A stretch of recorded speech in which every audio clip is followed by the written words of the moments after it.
Hola, bon dia a tots. ¿Qué tal? Ya estamos aquí con otra píldora de las que nos encanta compartir en conversaciones con Creatic.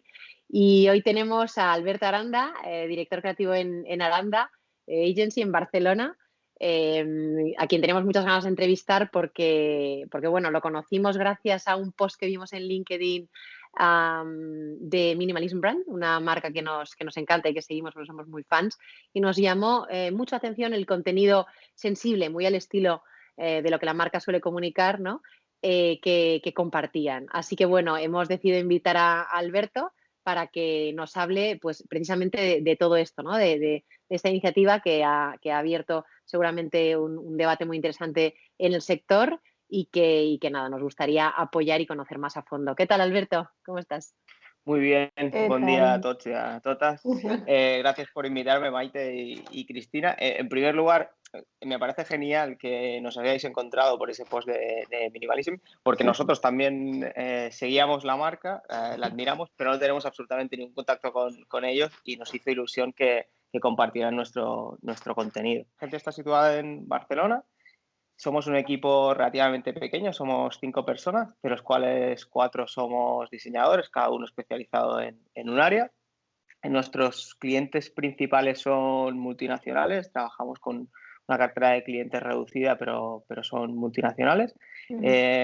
Básicamente en el sector de la alimentación y de la banca, pero ahora lo comentaremos, pero este cambio de identidad, de estrategia y de posicionamiento es precisamente, uno de los objetivos es precisamente para ampliar esa cartera de clientes y ir hacia otro lugar.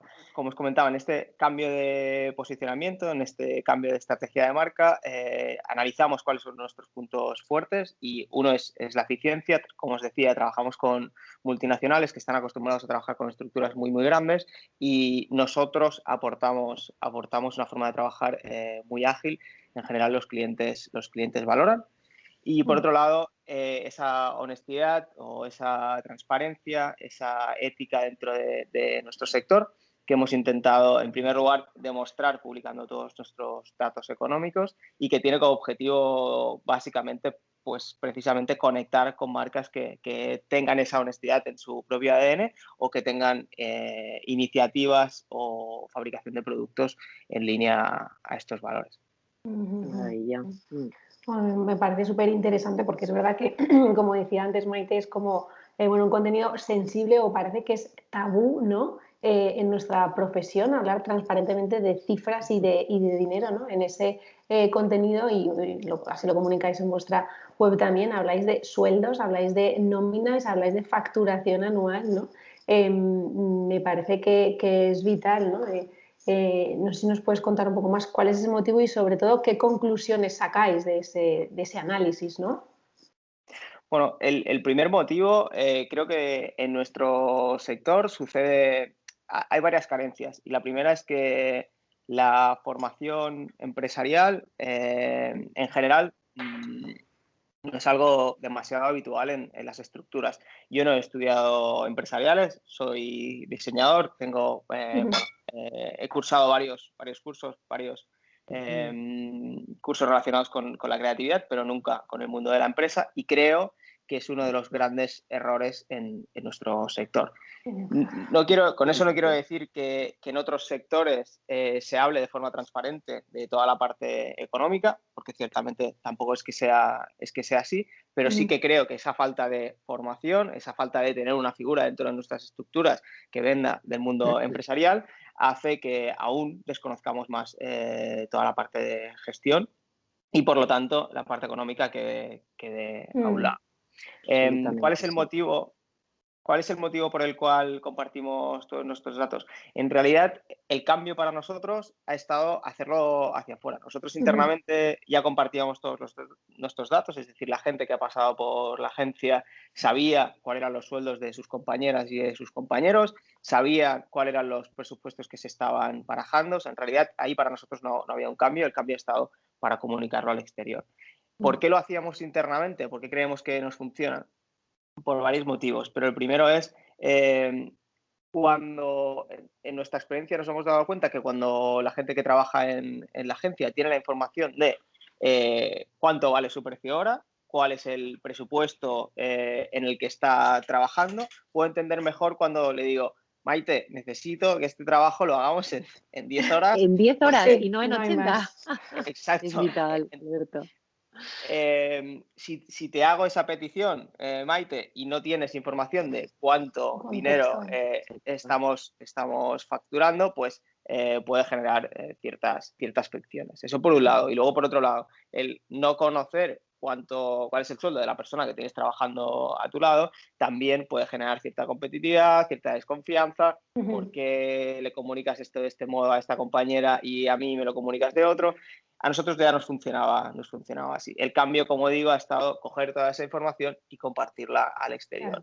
Claro. Que cada uno pueda juzgar como quiera la acción, objetivamente, exacto, pero a nosotros nos ha parecido que era un modo de demostrar pues esos valores, ¿no?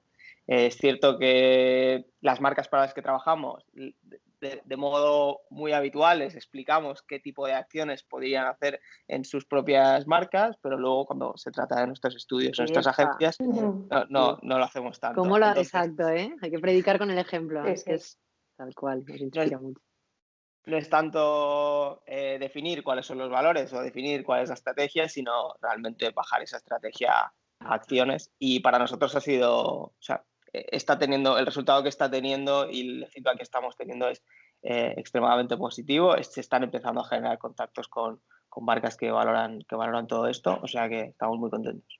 Yo creo que se cierra el círculo, ¿no? Sí, que habéis dado un paso muy importante y muy necesario en esta profesión, porque volviendo un poco a lo que decías antes, nosotros, por ejemplo, que somos profesoras en un curso de gestión de proyectos creativos en SIFTA, nos damos cuenta que uno de los intereses mayores de los alumnos es cómo aprender a presupuestar, porque todo lo que tiene que ver con la parte de negocio, es que, como decías, los creativos nos falta una formación ahí que es vital, porque hay que entender los números, porque muchas veces también nos pasa que una propia persona del equipo tiene un sueldo y a lo mejor no lo entiende. Tienes que entender para qué cuentas trabajas, qué tipos de cargos y de perfiles son las personas que están en esa empresa y entender todos esos números, ¿no? Parece que la gestión no es sexy, ¿no? Y forma parte de nuestra profesión. Porque eso es lo que nos decían. A ver, es que, chicas, en este curso está muy bien planteado, pero es que la gestión no es sexy, es que los números no son sexy.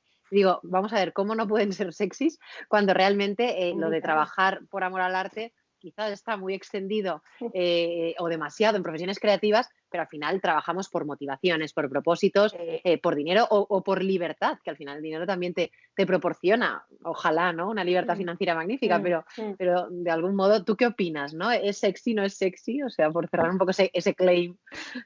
Estoy completamente de acuerdo con vosotras. Creo que en general, en el sector, como decía antes, en el sector creativo, toda la parte económica se deja de lado, pero como mínimo nosotros, creo que lo que estamos en esta sala así y mucha de la gente que está al otro lado también trabajamos puramente por dinero. Tenemos la gran suerte de que, en cierto modo, estamos en un sector que seguramente para muchos de nosotros es vocacional y hay una parte del trabajo que nos inspira, que nos gusta, en la que disfrutamos, que valoramos. Pero al final el objetivo es económico. Si no, yo no me levantaría a las 7 de la mañana para venir a la agencia y no haría muchas de las cosas que hago si no es por obtener un sueldo. Es un negocio. Entonces, y tiene que salir rentable. Es un negocio y tiene que salir rentable, exacto. Es algo muy básico, pero deberíamos empezar por ahí. O sea que para mí sí que es sexy y también forma parte de un reto, el poder aunar y poner en una balanza pues esa parte de pasión, de diversión y a la vez poder obtener un rendimiento económico para mí y para la gente con la que trabajo. Eso es que realmente ahí está la clave, ¿no? Y nuestra necesidad vital y obsesión, sobre todo, es vincular esa creatividad a la rentabilidad de cualquier negocio, no solo para nuestros alumnos, también para nosotras mismas en Creatic, porque llegamos a una reflexión que queríamos compartir contigo, y es que realmente hay una vinculación directa entre ese crecimiento, esa rentabilidad con el tipo de cliente que tenéis. Es decir, vosotros os enfocáis a cuentas grandes precisamente por eso, porque a la hora también de seleccionar según qué clientes, es una forma de garantizar no solo la forma de trabajar, la búsqueda de la excelencia, como en nuestro caso, ¿no? del matiz, de la riqueza, sino también la búsqueda de esa aportación de valor también mutua y económica. ¿Cuán importante es a la hora de configurar el presupuesto de un proyecto, ¿no? ¿Qué diferencias ves entre uno más pequeño y uno más grande? Creo que no está estrictamente relacionado, es decir, no quiere decir que trabajar con una cuenta mediana o con una cuenta grande te va a aportar una rentabilidad mayor, aunque tienes más probabilidades. Para nosotros hubo un momento de inflexión en el que nos dimos cuenta de algo que es muy obvio, y es que en general en proyectos pequeños el interlocutor que tienes es un interlocutor más o menos profesional únicamente de su área. Es decir, yo voy a trabajar con alguien que tiene una pequeña compañía de transportes y esa persona será experta en transportes. En cambio, cuando trabajo con una compañía mediana o una compañía grande, el interlocutor que voy a tener va a ser un experto o una experta en marketing, en publicidad, en diseño, en comunicación. Eso hace que nuestro discurso se pueda enriquecer muchísimo más, que nuestras acciones y nuestro trabajo se valore muchísimo más y que centremos la conversación únicamente en el proyecto que tenemos encima de la mesa. Todo lo que no está alrededor del proyecto no es necesario explicarlo a ese interlocutor porque ya tiene una formación y tiene una experiencia. Por lo tanto, ese es un punto que a nosotros nos hace enriquecer los proyectos, pero además hace que aumente la rentabilidad, porque hay una gran parte de formación al cliente, de formación en referencia a los tópicos en los que trabajamos, que ya no hace falta aportar. Claro. Otro tema sería la formación en cuanto a tiempos, forma de comunicarnos, etcétera. Creo que eso no depende pelear siempre, eso es. Exacto, Sí, eso no depende del sector. Pero el hecho de trabajar con empresas medianas y empresas grandes, sin duda, nos aporta una buena rentabilidad, por eso que digo. Porque en general nos topamos con interlocutores que tienen una mayor formación dentro de nuestras áreas. Claro, pero lo preguntamos especialmente porque vemos un vínculo directo entre quizás estas agencias que trabajan, pues como nos pasa también un poco en Creatic, ¿no? Con cuentas medianas y pequeñas, ¿no? Y las agencias que trabajáis con cuentas medianas o grandes, ¿no? Ya tirando a multinacionales. Yo creo que eso tiene un impacto directo en datos clave y conclusiones que habéis arrojado en vuestro informe y que ya desde hace unos años, conocemos porque llevamos 15 años en el sector, pero se han empezado a hacer más públicos gracias a plataforma como Gráfica, ¿no? Como una plataforma de gráfica que muchos creativos conocemos y que en 2019 lanzaban un estudio, ¿no? Con unos datos que realmente preocupaban mucho, que conocemos, ¿no? Pero datos medios sobre el sector, de sueldos medios, de facturación. Realmente decíamos, claro, es que esto está estrechamente vinculado con el tejido de empresas para las que muchos creativos trabajan o trabajamos, que son o pymes o esos interlocutores que tú acabas de definir, ¿no? O empresas pequeñitas que no tienen una especialización en la materia y por lo tanto no le pueden dar el valor al trabajo, ¿no? Y el tipo de encargo que una agencia o un creativo puede recibir pues es relativamente acotado, ¿no? Entonces, veíamos salarios medios que era para echarse las manos a la cabeza y por otro lado, también reconocer que es una realidad muy extendida en el sector y que nosotras mismas, también por otro lado, como emprendedoras, hemos tenido que sufrir y arrastrar no solo, yo creo, por cómo es el sector, sino porque cuando tú también emprendes un negocio, no llegas de la noche a la mañana a facturar más de 200.000 euros al año, ¿no? Claro, es que, fíjate, veíamos cifras, por sacar aquí datos un poco en la conversación, ¿no? Que estos datos es verdad que los que tenemos aquí como que queríamos comentar son, como te decía antes, del número este de Gráfica que hablaba sobre el dinero, son de 2019 y somos conscientes que además, bueno, a raíz de toda la digitalización que hemos vivido, estos números pues pueden variar ligeramente, ¿no? Pero decir, en el salario de un empleado el 35% dice que es de 1.250 euros al mes, ¿no? Netos al mes. La facturación anual de una agencia, el 61% factura menos de 90.000 euros. O sea, al final tendríamos que saber ahí cómo son esas estructuras, ¿no? Para entender todavía mejor estos números, pero al final nos arrojan datos y cifras que hablan un poco de precariedad en el sector, ¿no? Y es una realidad que está ahí. Claro. Un poco no, hablan de una precariedad bastante extendida, asumida y que creo que parte del sector creativo lo ha normalizado y no debería ser así en absoluto. Intento contestar a la pregunta anterior.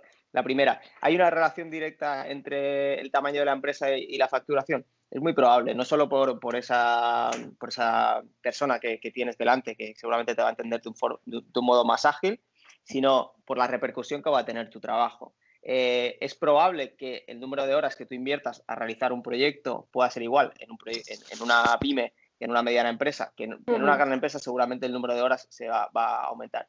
Es probable que el número de horas que tú vas a invertir en el proyecto sea exactamente el mismo, pero la repercusión que va a tener en el mercado va a ser muy diferente. La facturación que le vas a hacer, que va a hacer crecer a esa compañía, va a ser sensiblemente mayor. Por lo tanto, eso se tiene que ver reflejado en el presupuesto. Pero no es una cuestión de trabajo para un cliente más grande, mi presupuesto tiene que ser mayor. Trabajo para un cliente más grande, mi responsabilidad es bastante mayor. Y cuando cometo un error, la penalización que tengo también es bastante mayor. Entonces, evidentemente está directamente relacionado el tiempo que yo invierto con el tamaño de la compañía, con la rentabilidad que ese cliente va a obtener de nuestro trabajo, y por lo tanto el presupuesto tiene que ser distinto.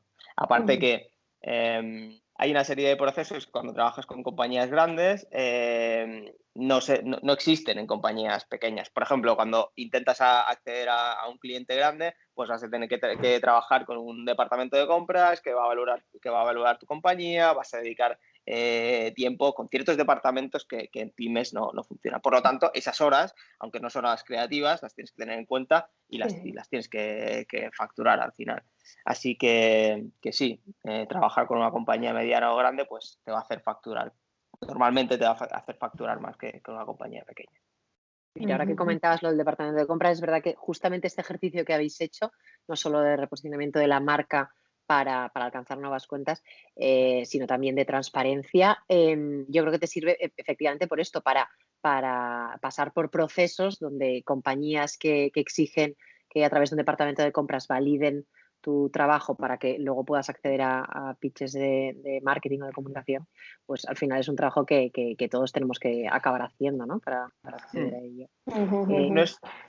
No estoy del todo, o sea, lo comparto en parte, pero no estoy del todo seguro. Seguramente cuando accedamos a trabajar a un nuevo cliente, vamos a tener que pasar ese proceso otra vez. Sí que es cierto que esos datos económicos que están sorprendiendo, que de alguna manera llama la atención que hayamos publicado, nuestros clientes, que es realmente la audiencia que nos interesa, ya los tienen. Y los van a tener. Sí. La diferencia es que los está viendo el sector. Claro. Luego hay otra referencia de una agencia que se llama Bolt, que seguro que también muchos conoceréis, que también nos inspira mucho, ¿no? Nos está guiando a la hora de trasladar también nuestro discurso a la nueva web de Creative que lanzaremos pronto, y habla de los servicios, del rango, ¿no? De precios en función de la dimensión de los servicios, bien si es para una microempresa, aquí no se cierran, ¿no? Para microempresas, para empresas pequeñas, medianas y grandes. Entonces es súper interesante cómo también, de algún modo, esta información sirve, yo creo que para disipar y aclarar, ¿no? Para posicionar y para ser transparente, para dignificar, que es lo que creo que tenemos que reivindicar desde también el sector creativo, y poner en valor el impacto y el coste de nuestro trabajo. O sea que este es otro ejemplo que también queremos compartir y que mostraremos, ¿no? En este caso. Conozco personalmente a Olmo y a Oliver, y me parece una decisión, pues desde mi punto de vista, muy acertada. La verdad es que no he comentado con ellos cuál es el objetivo, pero yo veo un objetivo claro, que es el de cribar. De repente, no sé si he utilizado un término políticamente correcto, pero al final hay gran parte del proceso que es hablar con el cliente, sentarte con él, explicarle los servicios, y como digo, seguramente en microempresas, en pymes, incluso en empresas medianas, hace falta unas horas de formación para explicar por qué nuestro trabajo vale lo que vale. Exacto. El hecho de publicar esos datos de forma directa seguramente les está haciendo recibir menos solicitudes, pero estarán recibiendo solicitudes de mayor calidad.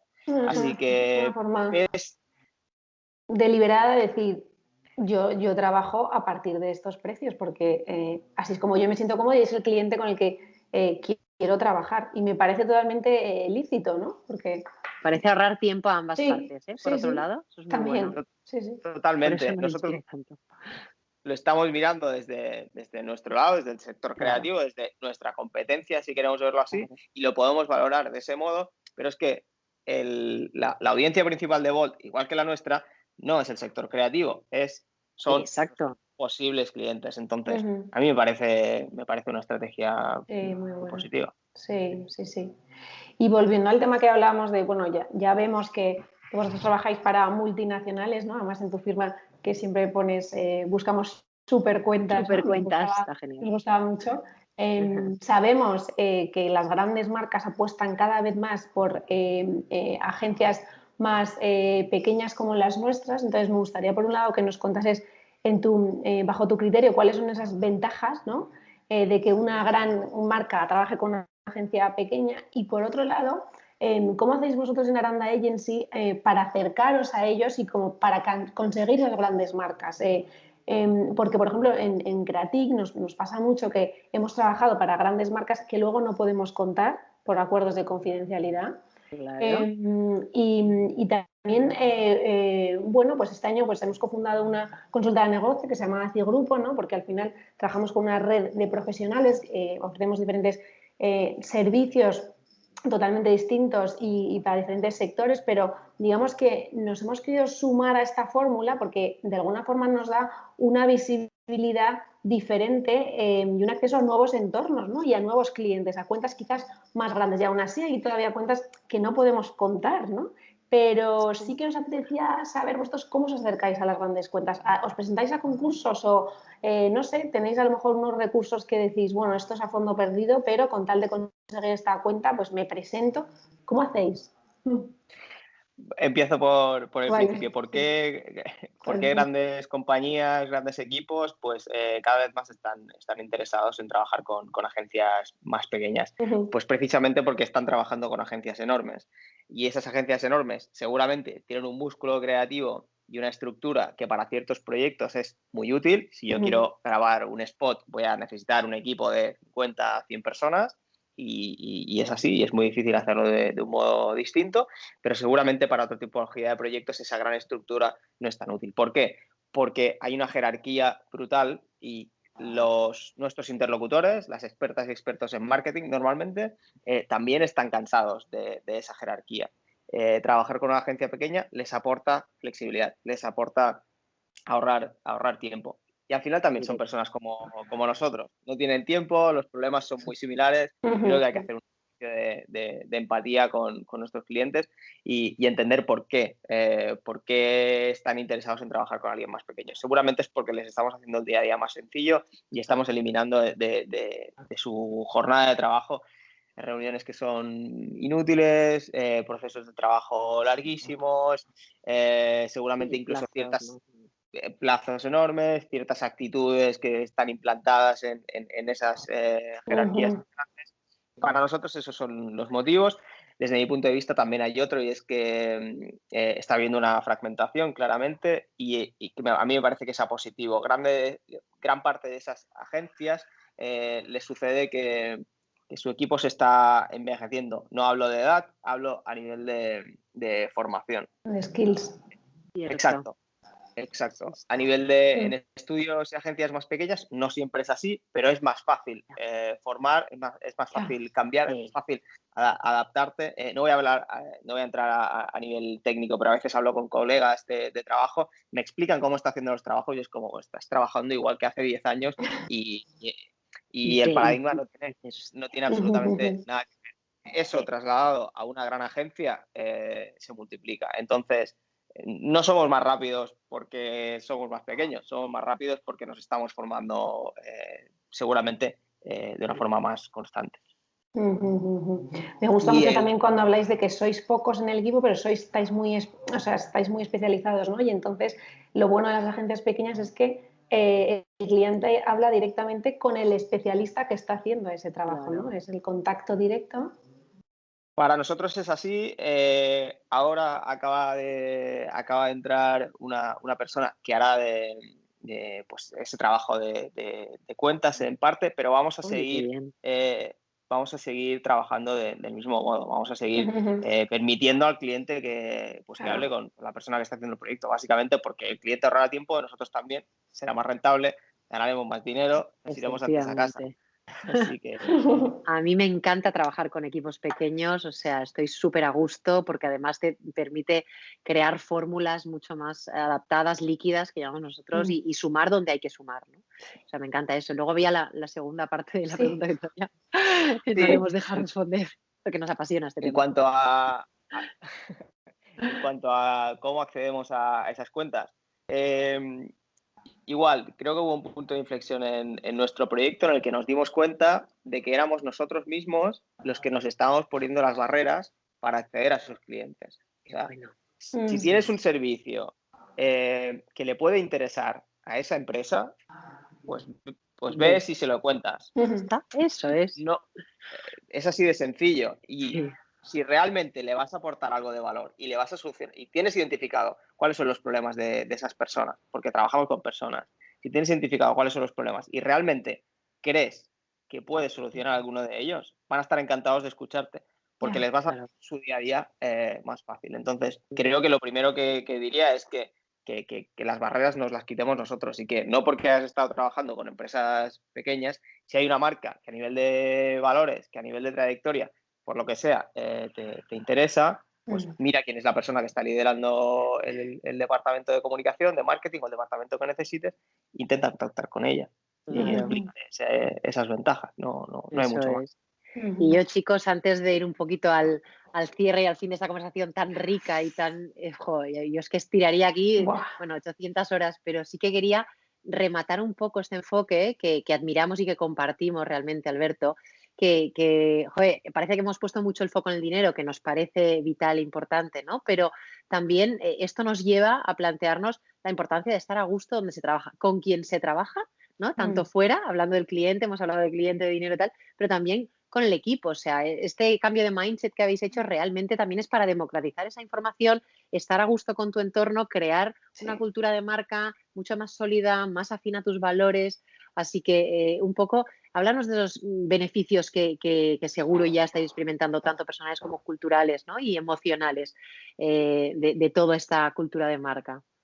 Sí, para nosotros es vital, aparte de que evidentemente dejando de lado los aspectos legales básicos que, vuelvo a repetir, en nuestro sector no son tan habituales, dejando de lado las obviedades, es decir, que todo el mundo tenga un contrato, que todo el mundo esté cotizando, que todo el mundo haga las horas que pone en su contrato, aparte de lo obvio, que desgraciadamente no es tan habitual en nuestro sector o no está tan generalizado. Creo que hay otro tipo de beneficios, como bien apuntabas, Maite. A nivel personal, creo que el equipo tenga flexibilidad para poder conciliar su día laboral. Necesito hacer esto hoy, me voy a cambiar de piso, necesito hacer una visita y son las 11 de la mañana, pues que tengas la flexibilidad de hacer ese tipo de acciones, de trabajar un día en casa si te apetece trabajar en casa, de venir a la agencia cuando te apetezca venir. Obviedades y sistemas de trabajo que están implementados en muchas de las compañías que admiramos, pero que parece ser que en un proyecto pequeño no se pueden dar para nada. Eso hace que la persona que está trabajando se sienta más cómoda y más agradecida, sin duda. Y luego otro tipo de beneficios a los que estamos intentando acceder, que ya no forman parte tanto de esa flexibilidad, de ese reconocimiento, de esa formación. Nosotros tenemos una parte de nuestra facturación destinada a la formación continua de la gente que trabaja aquí. Aparte de esos beneficios, aspiramos y esperamos llegar pronto a trabajar con marcas que tengan valores similares a los nuestros. Y eso quiere decir que, bueno, quizá estoy ganando dinero, quizá estoy a gusto con mis compañeros, quizá tengo flexibilidad, pero quizá estoy trabajando para marcas con las que no estoy del todo de acuerdo de las acciones que están realizando. Y ese es nuestro objetivo para acabar de cerrar el color. Y lo conseguiréis, Alberto, porque al final algo que sí que decimos es que tú no vendes un servicio, tú vendes unos valores con los que conectas y a través de eso es donde realmente se suma. O sea que os vamos a seguir muy de cerca porque es que nos inspira muchísimo, sinceramente. Ojalá entre todos podamos empujar en esa dirección. Seguro que bueno, que dentro de un tiempo esto todavía será más grande, tendremos aquí unos equipazos ojalá podamos, no lo sé, intervenir en más iniciativas, esta Conversaciones con Creatic, que sirva como primer encuentro de, bueno, de como mínimo compartir y abrir todos estos aprendizajes bueno, que gracias a la experiencia ya que vamos acumulando hemos podido vivir en primera persona. Así que un poco, Sí. yo creo que cerraría pensando en que lo importante es predicar con el ejemplo, que como decíamos al principio de todo, si diseñamos algunas estrategias de marca que luego no bajan al barro, ¿no? Entonces, ¿por qué no empezamos por la nuestra propia? Yo creo que tú eres un firme defensor de esta filosofía, ¿no? De plantear primero ese trabajo desde dentro y luego aplicarlo a tus clientes, ¿no dirías que es así? Sin duda, sin duda. Creo que estamos trabajando constantemente en eso, en replantear la estrategia, la plataforma de marca, los objetivos, los valores de las compañías con las que trabajamos, pero a menudo este trabajo del que somos profesionales no lo hacemos para nuestras propias compañías y no tiene ningún sentido. En nuestro caso, los pilares sí que son la honestidad, la ética, la eficiencia, pues demostrémoslo con acciones, pero habrán estudios o agencias competencia que tendrán otros pilares y otros valores. Pues creo que es interesante que hagan que hagan acciones para realmente demostrarlas y no simplemente explicarlo. Absolutamente. Totalmente de acuerdo. Así pues que nada, pues, gracias por aquí, este rato, gracias por compartir transparentemente todos esos valores y todos esos números, como decíamos antes. Y nada, oye, un placer. Eso es, Gracias Alberto. a vosotras. Una abrazada bien corta. Cortísimo. Se me ha hecho cortísimo, así que tenemos que hacer una Es que versión tenemos que 2. pensar en más Sí, cosas. ya pensaremos en más. Muchísimas gracias, Cristina, Maite. Bueno, Vale, a gracias, ti. Alberto. Hasta Gracias. luego. Hasta luego. Adiós. Chao.